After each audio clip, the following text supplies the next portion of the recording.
لێرە هیچ کەسێک ترسی لە دووپشک نییە، تەنانەت ژنەکانیش. بەشێک لە هاوڵاتیانی هەندی لە ویلایەتی کارناتاکا دووپشک دەپەرستن.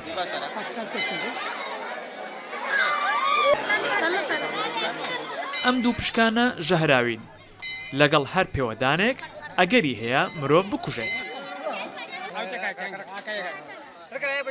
لەسەر دەستیان دایدەنێن، هەندێکیشیان تا قورگیان شۆڕی دەکەنەوە. ئەم کۆبوونەوەیە لە کاتی ئاهەنگی تێلا پانجامی بەڕێوە دەچێت. ئاهەنگێکە هەموو ساڵێک لە هەفتەی یەکەمی مانگی ئابدا بەڕێوە دەچێت. خەڵکی کارناتاکا باوەڕیان وایە لەم ڕۆژە پیرۆزەیاندا دووپشک پێیانوە نادا. تێگەیشتنیان وایە خاوەندی دووپشکەکان خێر و چاکیان بۆ دەهێنێت.